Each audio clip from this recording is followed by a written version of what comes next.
gas prices hitting an all-time high of more than $5 per gallon, food prices increasing almost 11% in just a year, the highest increase in 40 years, and mortgage rates increasing by 80%. What is happening to the economy and the prices of goods and services that we rely on?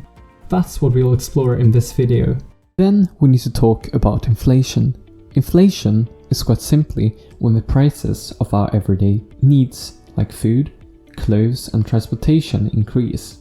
A clear example of this is the price of bread, which has increased from 51 cents in 1980 to $1.69 in 2022, which is a 231% price increase over 40 years.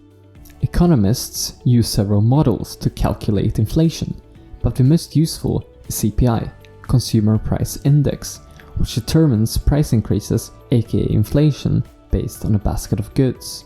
This so-called basket includes food and beverages, housing, apparel, transportation, education, communication, recreation, medical care, and other goods and services.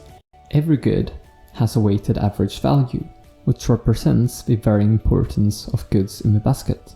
For example, increasing food prices are worse for a population and economy than increasing recreation costs, and food has therefore a higher weighted average. They then take the current prices of all goods, with weighted averages, and compare it to previous prices, and then voila, very heavy basic way to measure inflation. But then why is inflation increasing like crazy? There are three main reasons. Reason 1. Shopping sprees.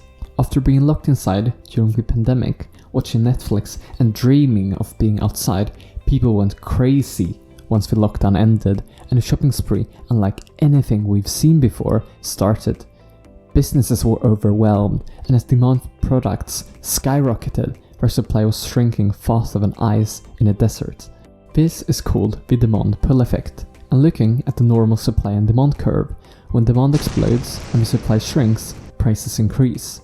The government also went in with stimulus checks and increased consumers' purchasing power even more, which further increased demand and in turn prices. The only thing you have to take into consideration is that while stimulus checks increased inflation, they were vital for a significant proportion of the population who was struggling, making them survive to the end of the pandemic. They reinvigorated the economy, increasing GDP growth and helping struggling businesses restart. Reason 2. Supply chains. Where is everything?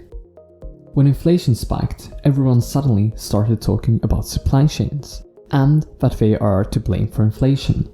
Firstly, what is a supply chain? A supply chain is a very complicated network of manufacturers, extractors, suppliers, and retailers. Simply, when you make a computer, you need plastics and metals for computer parts. These raw materials get sent to a factory that processes them. That factory then sends them to another factory, and this continues until the computer has been made. The company then sells the computer to a store which sells it to you. During the pandemic, a lot of factories and extractors have been forced to shut down because of lockdowns and economic issues. Transporting and moving goods around the world has also been difficult due to stricter rules and embargoes. When the lockdowns end and demand surges, companies find themselves scratching their heads while trying to find manufacturers willing to make their products and raw materials to make products with. The manufacturers that did not close during the pandemic suddenly have an impossible task, trying to saturate a market without enough raw materials, staff and time to prepare. Furthermore, the shortage of cargo ships and transporting trucks has created congestion at ports, increasing the cost of a single container by more than 10 times. From $1,500 to $17,000. This also drastically increases the shipping time, which further impacts both the supply chain and the general supply of goods, which leads to higher prices and inflation. During the pandemic, 4 million workers also quit their jobs, and in late 2021, 94% of businesses had problems filling empty positions. This has largely been fixed, but companies were forced to increase wages and give hiring bonuses of sometimes several hundreds to thousands of dollars. This has increased production costs and is possibly contributing to inflation. Reason 3. The Russia-Ukraine War. The war is not only a tragedy in its human cost, destruction, and the notion that big countries can invade small countries without justification, but it has also impacted the world's economy, yielding instability and inflation. Russia is a prominent oil and natural gas exporter, and the sanctions against Russia affected the oil and natural gas market and led to higher energy and gasoline prices, which already after the pandemic was in low supply and high demand. The war also affected other markets like the food market, as Ukraine is an important exporter of wheat. Furthermore, the instability from the removal of Russia from SWIFT caused losses for many companies and countries around the world, further increasing inflation. But what can be done about inflation then? Controlling inflation is the task of central banks. The American Central Bank is a Federal Reserve. Controlling inflation is a game of moderation and balance, as all actions that a Federal Reserve can take will affect the economy in multiple ways. Too big of an action can crash the economy and increase inflation instead of decreasing it. The main tool of the Fed is controlling interest rates. While the Fed can't directly control interest rates of banks, it can indirectly control interest rates as it controls the rate that banks pay to borrow money from the Fed. As the Fed controls the money supply, banks will respond by increasing their interest rates, which in turn makes loans more expensive.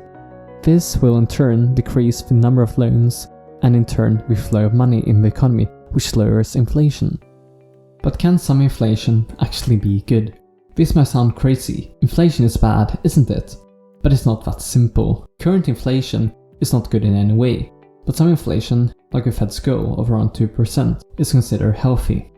Some inflation is good for homeowners and property investors as the value of properties increases.